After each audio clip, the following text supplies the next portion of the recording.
I'll scrap you along with the aliens. Research complete.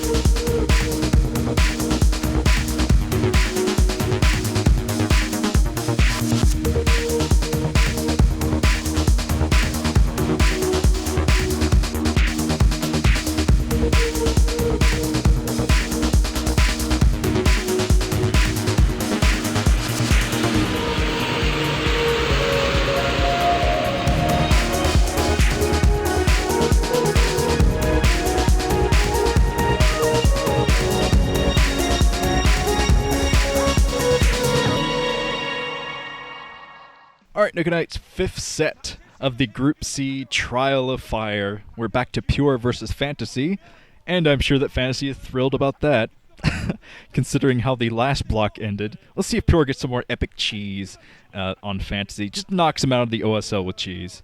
Just go ahead and do that.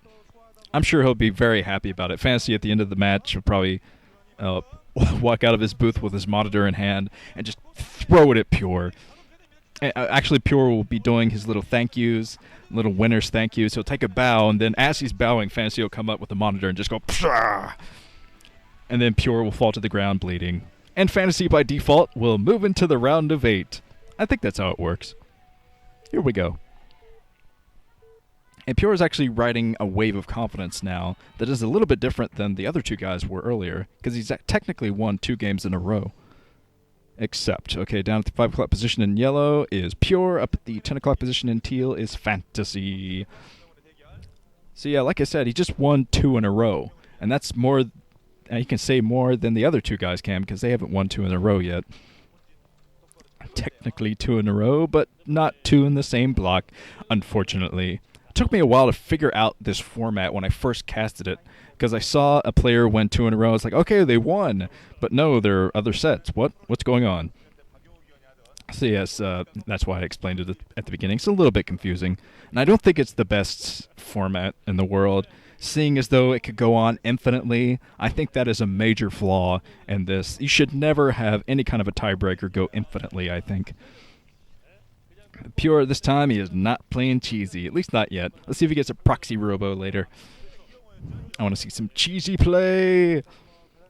But yes, cross positions, 4-player map. We're probably not going to see cheese from either player.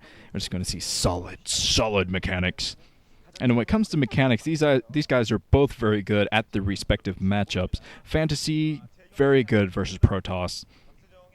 He used to be better, but he's still pretty good. I mean, it's not that his style has changed at all. He pretty much has the same style that he's always had.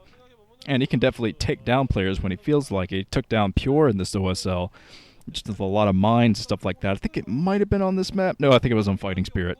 Not Eye of the Storm like this map.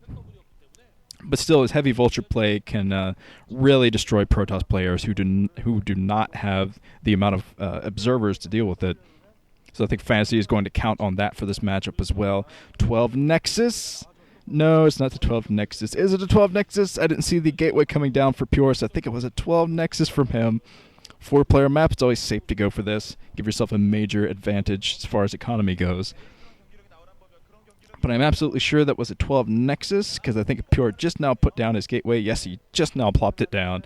So yep, 12 Nexus from him. Going to get that economic advantage. And we'll see if Fantasy can actually punish that at all. I don't see his refinery coming up yet, so he might not have the vulture support to punish this. That's usually what you want to have as a Terran player. You want to get that bunker rush on as soon as you see the Nexus coming up, but you want to have that vulture tracking along at the back. So the vulture can pretty much clean up the zealots, because the zealots can be tricky to deal with, even if you have a bunker at the front. But okay, Fantasy preparing down here. He has his barracks at the front just to stop any kind of scout, I think. I think those Marines will be out just in time to intercept a scout. But Pure actually hasn't gone out to scout yet. He has his cybernetics core down. He put down his 12 Nexus, so if Fantasy had cheesed at this point, he would be pretty screwed. Pretty damn screwed. but luckily for him, Fantasy did not cheese. Now Fantasy is going to scout that 12 Nexus, coming out with Marines at the same time. He's using one Marine to scout, and he's going to have two technically in the middle of the map that can go for this 12 Nexus. Let's see exactly when he finds this thing. The Nexus is up, and there is one gateway up. Cybernetics core on the way, so Pure is trying to get to Dragoons faster than what Protoss players usually do against this. So Fantasy sees that. Let's see what Fantasy decides to do. He's hanging around. He doesn't quite have enough troops to fight this off, I think, though. Even with only a couple of Marines, I think that Pure will be able to do this, especially once his Dragoon comes out.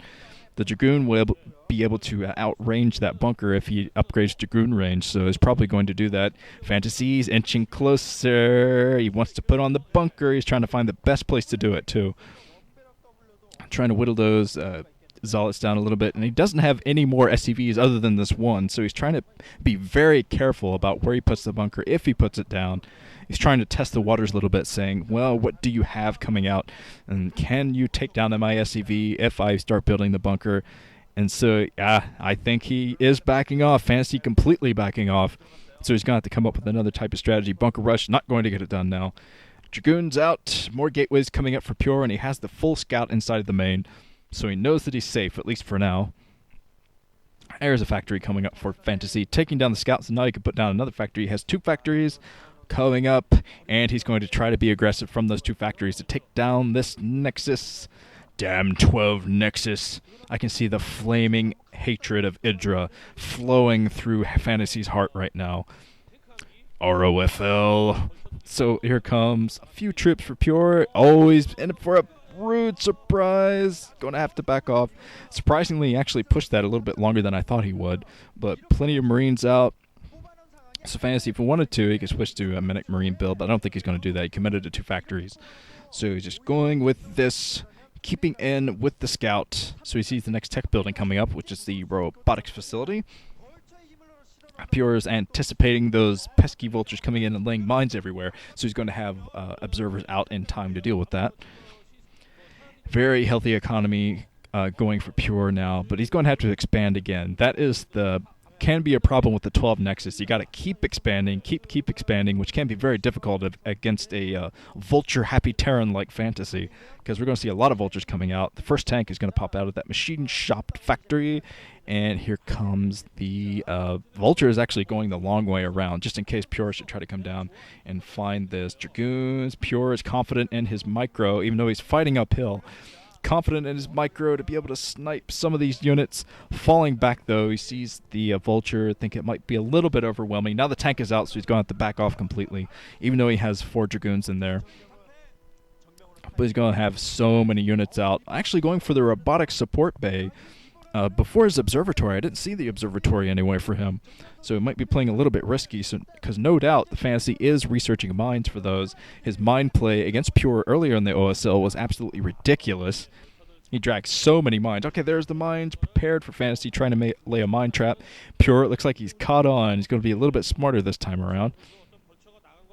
But he is going to need some means of detection, so hopefully that was the observatory coming up. Not sure what that warping in building was coming up, but laying even more mine traps.